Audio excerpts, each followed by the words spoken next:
Kompetensi dasarnya adalah 3.2, menjelaskan kedudukan titik dalam bidang koordinat kartesius yang dihubungkan dengan masalah kontekstual. 4.2, menyelesaikan masalah yang berkaitan dengan kedudukan titik dalam bidang koordinat kartesius. Setelah mempelajari video pembelajaran ini, sahabat matematika diharapkan dapat menggunakan koordinat kartesius untuk menentukan koordinat suatu titik, menentukan posisi titik terhadap sumbu X dan sumbu Y, menentukan letak suatu titik pada masing-masing kuadran pada bidang koordinat kartesius. Sekarang, mari kita pelajari tentang sistem koordinat. Sahabat matematika, untuk mendefinisikan koordinat diperlukan dua garis berarah yang saling tegak lurus, yaitu sumbu X dan sumbu Y, serta panjang unit yang dibuat tanda-tanda pada kedua sumbu. Perhatikan, ini adalah sumbu X, yaitu garis mendatar atau horizontal. Dan ini adalah sumbu Y, yaitu garis vertikal atau garis tegar. Dan ini adalah bidang koordinat kartesius. Sahabat matematika perhatikan, di sini pada kedua sumbu terdapat tanda-tanda yang tertera bilangan-bilangan. Ada dimulai dari bilangan 0, kemudian 1, 2, 3, dan seterusnya. Untuk yang bertanda positif, yaitu yang ke kanan ataupun ke atas. Sedangkan ada negatif 1, negatif 2, negatif 3, dan seterusnya untuk yang ke arah kiri atau ke bawah. Perhatikan bahwa di tengah-tengah terdapat titik 0 atau yang berkoordinat 0,0 yang disebut pusat koordinat. Nanti akan kita pelajari lebih lanjut ya. Bagaimana dengan posisi titik terhadap sumbu X dan terhadap sumbu Y? Sahabat matematika, koordinat kartesius digunakan untuk menentukan objek titik-titik pada suatu bidang dengan menggunakan dua bilangan yang biasanya disebut dengan koordinat X dan koordinat Y.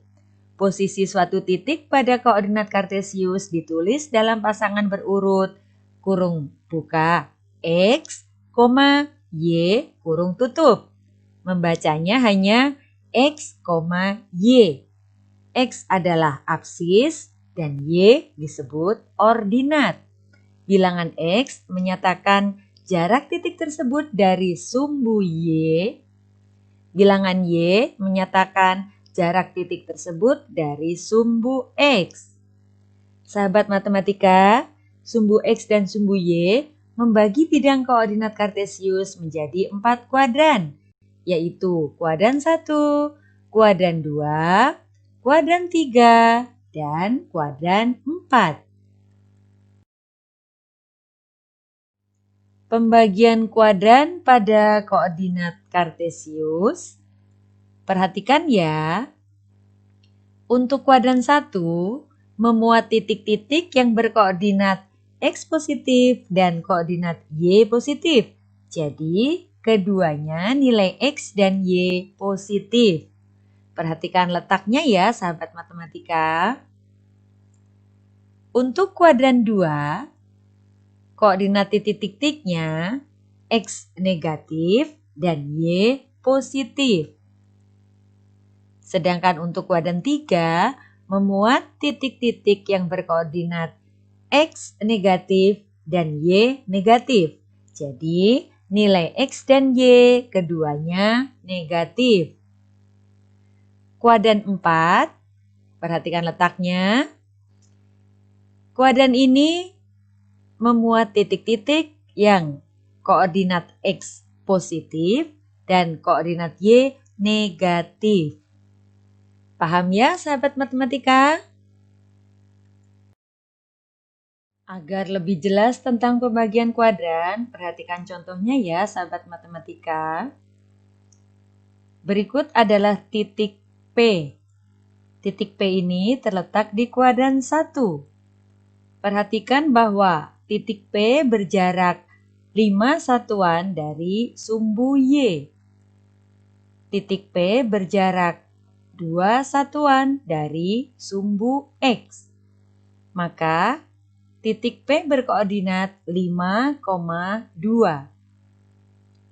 Selanjutnya perhatikan titik Q yang terletak di kuadran 2. Titik Q berjarak 1 satuan dari sumbu Y dan titik Q berjarak 5 satuan dari sumbu X. Maka koordinat titik Q adalah negatif 1,5. Dengan cara yang sama, perhatikan di kuadran 3, koordinat titik R adalah negatif 3, negatif 1. Dan di kuadran 4, perhatikan titik S, koordinatnya adalah 1, negatif 2. Sekarang, mari kita menentukan posisi titik terhadap sumbu X dan sumbu Y. Titik-titik pada bidang koordinat kartesius mempunyai jarak terhadap sumbu X dan sumbu Y. Pada bidang koordinat berikut, coba sahabat matematika amati posisi beberapa titik terhadap sumbu X dan terhadap sumbu Y. Ada titik A, titik B, titik C, dan titik D. Perhatikan kembali titik-titik A, B, C, dan D pada bidang koordinat kartesius berikut. Titik A berjarak 5 satuan dari sumbu Y dan berjarak 2 satuan dari sumbu X. Jadi titik A berkoordinat 5,2. Titik B berjarak 6 satuan dari sumbu Y dan berjarak 1 satuan dari sumbu X. Maka koordinat titik B adalah negatif 6,1 karena titik B berada di kuadran kedua. Selanjutnya titik C berjarak 3 satuan dari sumbu Y dan berjarak 1 satuan dari sumbu X. Koordinat titik C adalah negatif 3, negatif 1. Ingat kembali bahwa titik C berada di kuadran 3, di mana koordinat X dan Y-nya keduanya bernilai negatif. Titik D berjarak 1 satuan dari sumbu Y dan berjarak 2 satuan dari sumbu X. Tentu sahabat matematika tahu koordinat titik D adalah 1, negatif 2. Sesuai ya dengan kenyataan bahwa titik D terletak di kuadran keempat. Nilai X-nya positif dan nilai Y-nya negatif.